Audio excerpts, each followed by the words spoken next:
and welcome to the Craft&Calling podcast. I am your host, Christene Marie, and I'm really excited for today's conversation. We are going to be diving into how we need to focus for every single one of us as owners of trades businesses. We need to be focusing not just on where the leads are coming from, not just where our potential customers may be existing, but what happens once they call us, once they fill out the form, once we've paid for that lead to come in. What happens next? And for so many businesses that I've seen, worked with, even in our family painting business, I found that the lack of systems and processes on the back end to effectively allow for an amazing customer experience made for a very high cost for the lead that we're paying for. But then also all of those dollars are just going down the toilet.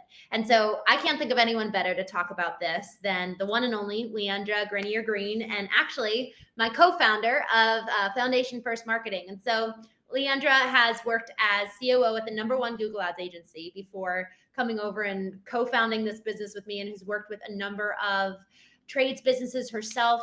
She's led her teams to allow for incredibly successful and impactful Google Ads campaigns, YouTube campaigns, search campaigns. And what she's seen and experienced for all of these clients, as well as for many other industries, is what ultimately positions her to be able to get really specific today to help us understand what the customer experience needs to look like on the back end based off of all of the leads and dollars that they've invested on the marketing side. So Leandra, so happy to have you. Thank you for joining us today.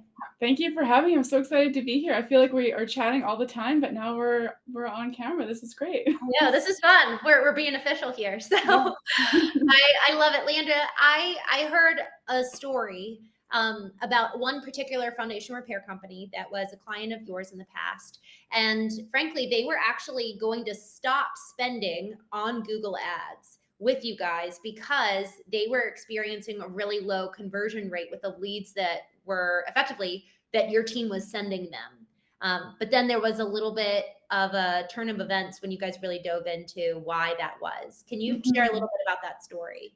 Yeah, this actually happened a few times with lead generation clients. So with marketing, there's lead generation or e-commerce. E-commerce is so easy to see where the money's going because you get a sale. But with lead generation, especially with service providers, the marketing dollars go towards getting them a phone call or a form fill. So for this particular client was a foundation repair company, quite a large one. They service multiple cities, multiple geographies, and they were spending a significant amount of money on Google Ads. So they trust us with the money to spend it to get them clients. And we did everything we could to do that. And on our end, we saw really, really good results. We saw we're giving you all these phone calls, we're giving you exactly what you want. But on their end, it wasn't translating into sales. So they were ready to pull the plug. They didn't see the value that we were providing, even though we had all the data to show them exactly what they wanted was what was happening. So at that point, we knew we had to dive into the actual phone calls to show them exactly what they were getting. So we use a call tracking software called Call Tracking Metrics, but there's multiple different ones out there that was recording all of the phone calls that came from the ads directly. And we had a team go through, listen to all the phone calls, make a report, and kind of rate them on a rating system of 1 star being low quality lead, 5 star being high quality lead. And as we were going through this assignment of going through hundreds of phone calls that we were generating, we saw a trend that the scripts that were being used to kind of sell on that phone call were not very effective or were not followed properly. And this particular client was quite large, so they had a whole team of people answering the calls, and there was no consistency, and the sales were just being kind of left on the table. So we put the recordings together, shared it with the executives who were about to make the decision, and showed them, hey, look, we're doing our job. Your team isn't doing their job. And it was a huge eye-opening moment for them. They realized that they had a lot of work to do on their end to train their team on how to close the leads and how to really make value out of those calls. That's so good. It really is wild. You know, we think about, and a lot of the teams that we both have worked with Foundation First, we've seen a lot of time, effort, energy goes into training the sales team. You know, how do you close when you're on the job? When you're, I mean, I even sat in the back for one of our clients. It was the, you know, one of the general managers was teaching all the sales team gentlemen about, you know, when you walk into the home, keep this respectful distance, ask if you can put the bag on the floor. You don't just want to fling your stuff around, you know, ask them about the shoe policy of the house. They're getting so specific about how to build customer rapport, but all of those customers and potential opportunities for sales only get there by way of the customer call center representatives and the success thereof. And so if we're not taking the time to nurture the very first touch point of the customer journey and really allow for that to be an amazing customer experience, man, those sales guys who are getting all that training, they don't even have a shot because we're not getting them to that point. So I think that what the story that you shared is so incredibly important. And what did they do? Like, what did the end customer actually do to make that change with their team to start improving things so that it's not just measuring lead quality, we have to actually measure the customer experience quality as well. So what did they do to enhance the customer experience quality? Yeah, they did a lot of internal training with their team. I think they were at a call center, maybe about 10, 15 people. So retraining many of them, changing the script based on what they were hearing in the phone calls. So the executives spent a lot of time listening to the phone calls to kind of understand what they were hearing and developed a new script around that was able to convert a lot higher.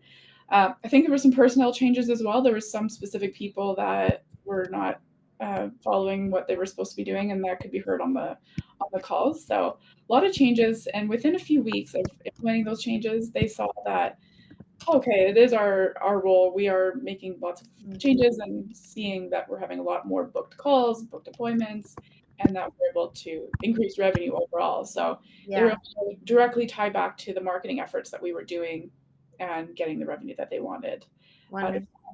And another thing too is we're talking about quite a big company here, but a lot of our clients are smaller mom and pop shops where they don't have a call center, they don't have multiple people answering the phones.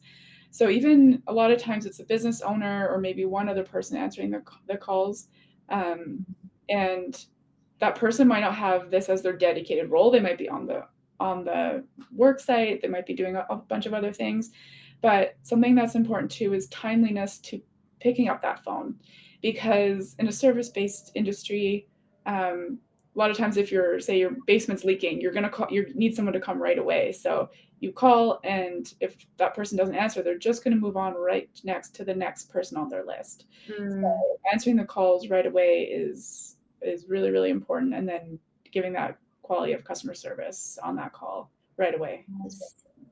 I know we use Go High Level for our clients with the immediacy of that response, but there's a number of CRMs that, and CRMs is really that management software, that tool that can be used. With call tracking metrics, let's talk about that software for a minute. I would imagine that that's probably more so for bigger teams, not really the mom and pop shops. Is that fair to assume? This call tracking metrics is the software that effectively allows for us to track every single call that comes in, rate the quality of the call. Is that fair to say maybe for bigger teams? I think it's used for each, and the pricing works for per call. So if you get lots of calls, you're paying a little bit more. If you're getting less, you pay less. So it kind of works out. Small teams can use it as well. But it's interesting how it works is that your main phone number is swapped out for a kind of a fake phone number or a dynamic number. So the phone numbers that are on the ads aren't your actual phone number. They're kind of a masking phone number. So that's the way that we can see that they're coming from specific channels. So we can have a phone number for Facebook ads, a phone number for Google ads, and we can see that that's where the leads are coming from. And ultimately, they do call the end phone number, which is the real phone number, but it just kind of dynamically swaps it that way. But big teams and small teams can definitely make use of it.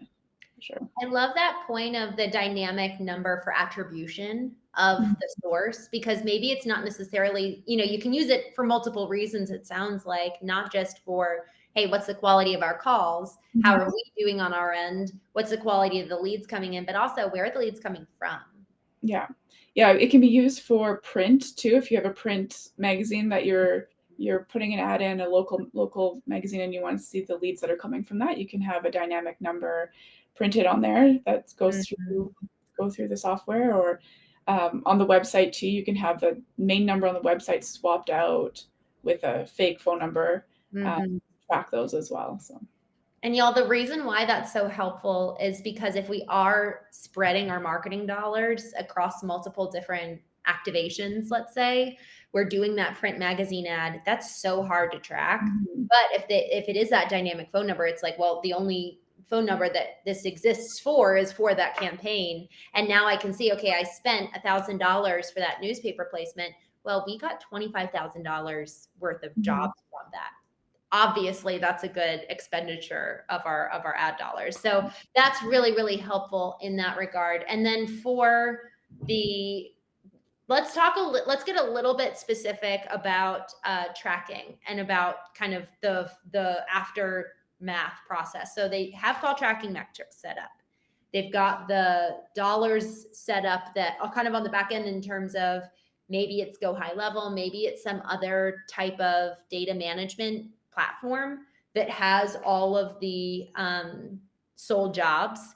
How Mhm. would they go about correlating the lead that came in through call tracking metrics with the sold job? It'll all be connected to that phone number and integrated into the CRM, depending on which one that they use. But ultimately, what you always want with all your marketing dollars is to know exactly where every single dollar is going. Uh, Mhm. so once it's all connected in the back end, and that's a very vague answer, but it really depends on which systems you're using. But you'll Yeah. be able to see, I spent X amount of dollars, got this amount of leads from this channel, and know exactly where your money's going and the value that you're getting from it. Good. And I know as well, regardless of what system you're using to track your sales, you can always do a match back with the name and address of the customer too. You Mhm. can do it by the name of the customer because call tracking metrics will say first name, last name, and then are you the customer's unique phone number that they called from. And Mhm. then does call tracking metrics include the address of the customer? No, it just has whatever publicly listed information there is from Okay. phone lines. Yeah, so if Okay. some people choose to have their name private, you won't see that, but anything public will be listed on there. Perfect. And then you can obviously use the phone number that they called from to match back with the sales Yeah, report. exactly. And another interesting thing about call tracking metrics specifically, and I'm sure other systems do as well, is that the 5-star lead, so whatever you tag as a 5-star lead, whatever it becomes a sale, you can tag that internally in the system. And then you can add that report back into Google Ads and ask it to give you more of those type of leads. So it's just another way to hyper segment Mhm. and focus on getting the right kind of leads again and again, so that you're not just Yes. wishing for things. You can use actual data to get those. Leander, that's huge. And guys, we're getting a little technical. So bear with us now. We're getting a little bit technical into some of the things that we do on the Google Ads management side for clients. So having call tracking metrics set up and having the ability to tag the 5-star and the 1-star is Mhm. effectively taking that data and feeding it back into Facebook, back into Google and saying, we want these customers and we also don't want these. Like Mhm. take the bad calls and segment them out. And it could be bad calls by way of, man, these people are actually out of territory. So they got a 1-star. That helps us further segment down based on the data. So we want to give data back to advertising platforms to really help continue to narrow down and help our dollars to be most efficient. Yeah. Anything else there before we move on? No, that's it. I know we've been talking about a lot about call tracking metrics specifically, but there's so many other platforms that do this. Go High Level, some CRMs do it internally as well. So Go High Level is an internal call Yes. platform, but there's lots of options. Yeah, yeah, that's so good. And then with lead scoring, I want to talk about that just for a quick minute before we move on. Being really clear with your call center about what quantifies or qualifies a 1 through 5 Mhm. star rating. That the more specific we are with, and this is talking a little bit more to larger teams, not the mom and pop shop where it's you or maybe one other person answering the phone. Mhm. frankly, it's just who has time for that when you're that busy. But allowing for there to be clearly outlined lead scoring, that then everybody's on the same page. Because one of the problems, Leandra, that you identified with this client, that you guys were giving them all the leads. You were fulfilling on it. They had the opportunity to be backfilled out for weeks on end, but there was a lot of inconsistency in the way that people were not just answering the phones, but the scripts that were being used. And I would imagine also the manner in which they were weighing and measuring the quality of the lead in and of themselves. And y'all, just finally, I really want to drive this point home. Invest in your call center. Invest in training them. Some of the call centers that I've seen, even if it's 3 ladies, even if it's 2 people, invest in your team who's answering the phone, because they are the first experience with your brand. They're the first ones. They're the first touch point. And so really it's, how do we want our customers to feel when they call us? So this is ultimately a branding question when it comes to the emotion. We want people to feel, but a really strong brand leaves them with an emotion when they interact with them, whether that emotion is, oh my gosh, I might actually get my problem solved, like what relief, that's a relief feeling. And then others is like, oh, I feel like I can really trust them. They seemed really educated. So then that's another question for your call center reps. Do they actually have the knowledge about the product that they need in order to sell it well? So I would really encourage you guys, if you haven't done this before, I will sometimes call in and use a different name or something, just to move through the whole experience. Yeah, it's really good to get that experience, or even have like your dad or mom or brother, sister, friend call and then listen to what the experience is like if you guys don't have a recording set up for you to listen on the back end. And then one last note here. So we were actually launching in a new territory for one of our foundation repair clients, and it was not being as successful as we wanted to see. And it was the same kind of thing where we were actually getting a lot of leads, but we weren't closing appointments. So we need to not just be looking at, are we closing sales, but are we closing appointments based off of all the calls that we're getting and forms that are being filled out too. And so what I found was that I went in and I listened to the calls and found that a lot of the calls were being made after hours from this one particular territory. So it was a suburban area, right? So a lot of people are working 9 to 5, and the call center was literally 8:30 to 5:30. So there was only like a little bit of a window of time for those 9 to 5ers to call and actually talk to a real person. So I went in and I listened to the recordings. What I found was that they had duplicate voice messages set up. So it was 30 seconds of one and then 15 seconds of another. So it was only until, I think it was 43 seconds in, could the customer actually leave a voice message.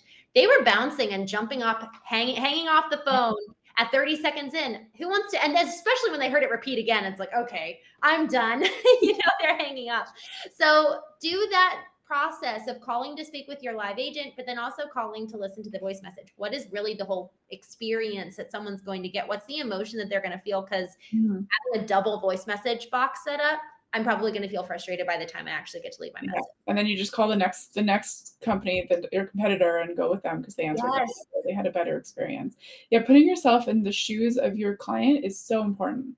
It seems so simple, but just move yourself along the customer journey, see exactly how you would feel if you were that customer. And it's shocking sometimes the experience that you think is going all well, and if you're not auditing it every once in a while, it can be very interesting.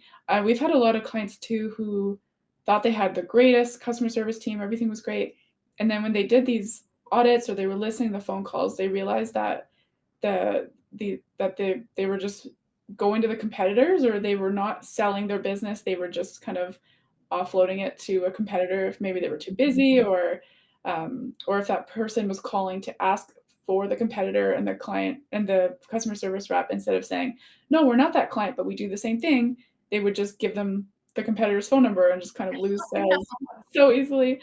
So do some audits once in a while is very important.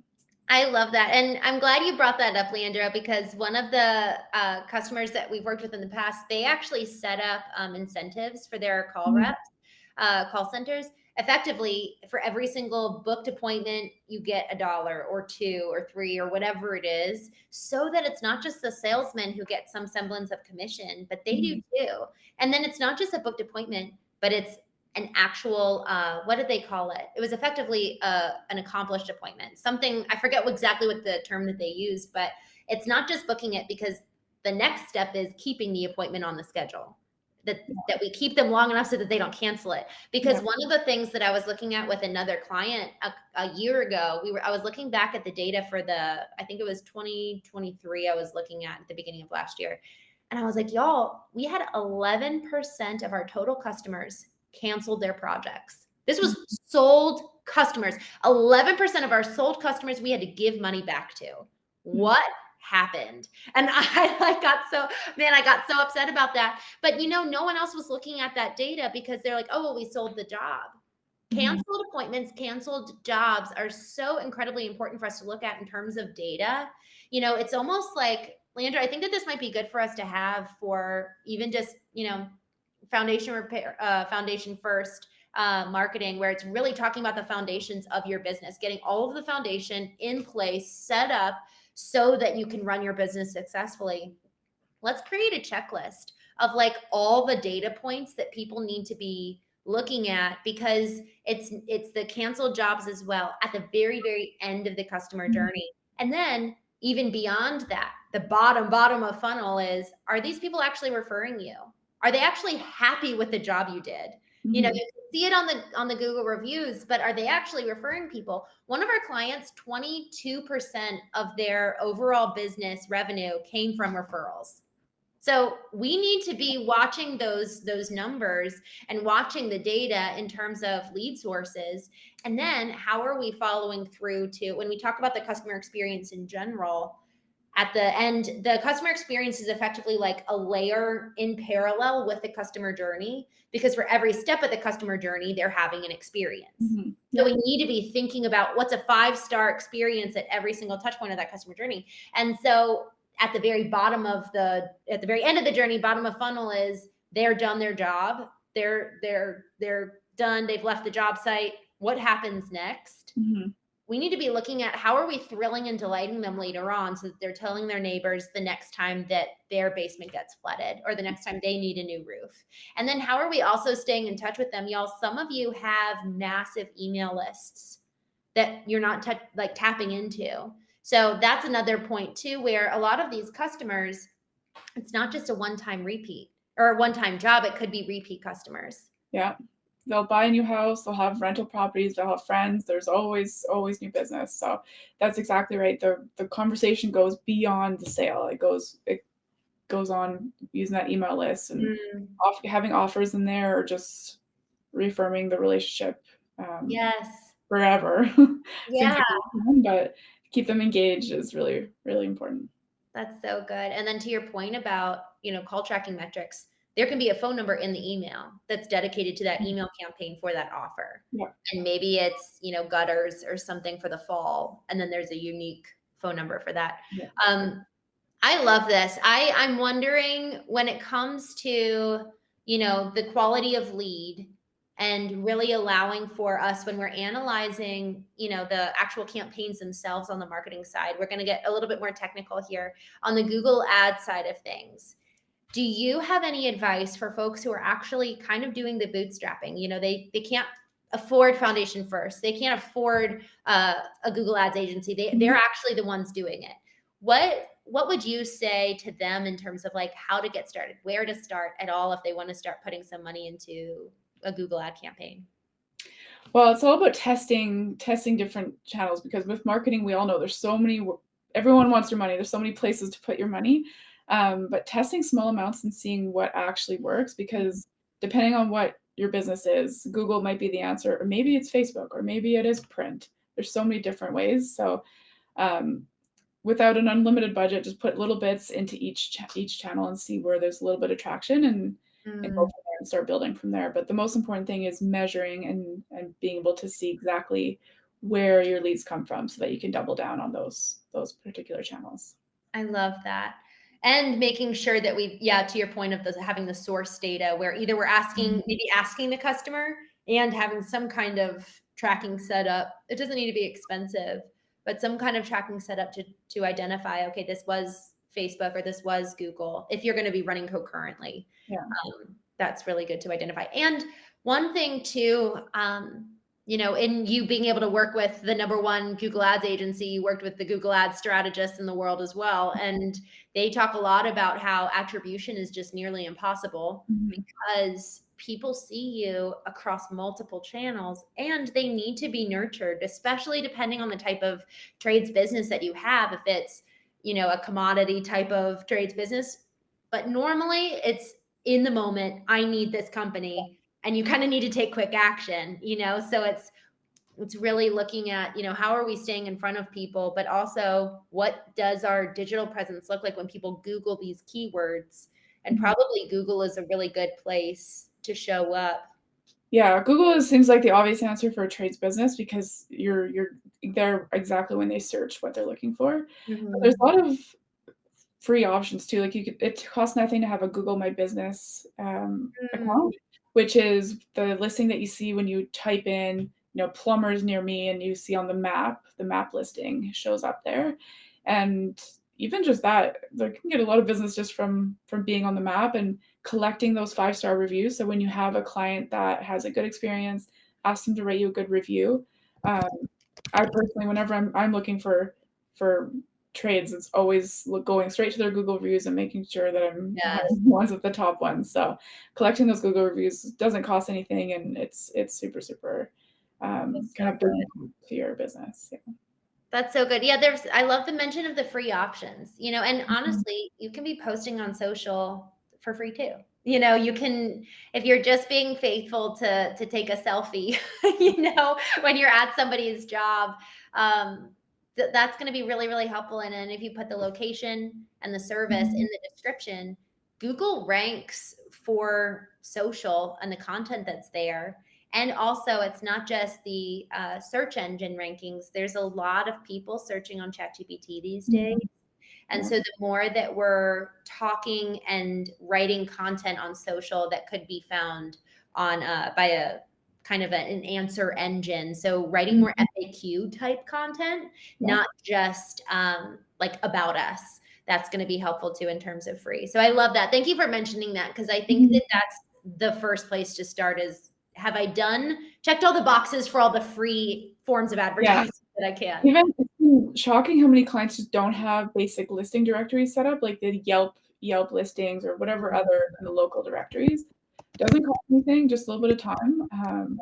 Competitors are on there, so you might as well take a little bit of time to set yourself up and not have to worry about those. All right, so y'all, this is what we're gonna do. I was just taking a few notes. So there's some real good action items for you here. And I'm going to make sure that we include that data checklist that I was talking about. I want to make sure that we give that to you guys. Leandra and I will put that together and we'll go ahead and drop that in the show notes. But do an audit of where you're listed. Where are you online? Are you on all the local directories? And can you get on your local BBB? Because that's going to be really, really helpful. Better Business Bureau. That's going to be really helpful for you. Yelp, obviously Google, but also, y'all, we were doing some advertising on Bing, which is a Microsoft platform. That was doing really, really well for us. And I'm pretty sure that there's, listings there as well, directories on, so, talk about Yahoo. Some people are still using some of these kind of older engines. And then also, check your Facebook profile. What does it say? When's the last time that was touched if you have a Facebook profile? Because that's a directory too. When I search for companies, Facebook profiles come up.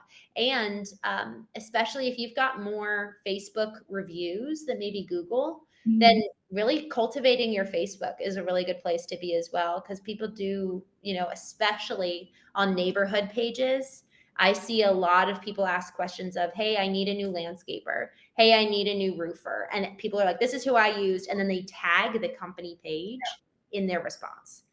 So that will be helpful. And then the last thing here that we talked about already, do that audit. Call yourself. See what happens. Call during hours, after hours. And then Leandra, you mentioned this right at the beginning, and y'all, we've talked about this a number of times on this podcast, but set up the automated text response, set up the automated email response, because if you have that set up, that could prevent your potential customer from going to your competitors if you just give them instantaneous connection, especially if you're small and the calls are kind of waiting on you. We all need that. So Leandra, thank you so much. Anything else that you'd want to add to this before we jump? No, I just think it's so great that there's so many home services companies out there that need a little bit of help, but yeah, the service that you're providing is really, really great. We just need to get the word out there and get all the clients. But like I said, there's lots of free options, and then once you tap those out, then there's some paid options. But yeah, good. I love it. And last final audit. I know that there's a lot of audits we're talking about. Check your customer journey. What are you doing at the bottom of the funnel to make for a really good experience that encourages people, our customers, to become advocates? That's the cheapest form of marketing you can have. So with that, Leandra, thank you. So appreciate you for joining. Okay. Thank you. If this conversation resonated with you, if you recognized a bit of your own story in it, know you're not alone. This work is so demanding, and we were never meant to do any of it in isolation. Now, before we wrap up, I am so grateful that this podcast and the Craft and Calling community are supported by Foundation First, a company dedicated to helping businesses like yours grow through a strong digital presence that attracts the right customers, so that you can spend less time chasing work and more time leading well. As part of that support, we are offering free marketing consultations to help you take a step back, gain clarity, and together we will explore what's possible for your business and for the legacy you're building. Visit foundationfirstmarketing.com to learn more. Friends, thank you. Thank you for spending your time with me today here on the Craft and Calling podcast. And remember, you are building your legacy right now, one moment at a time. I'll see you next week.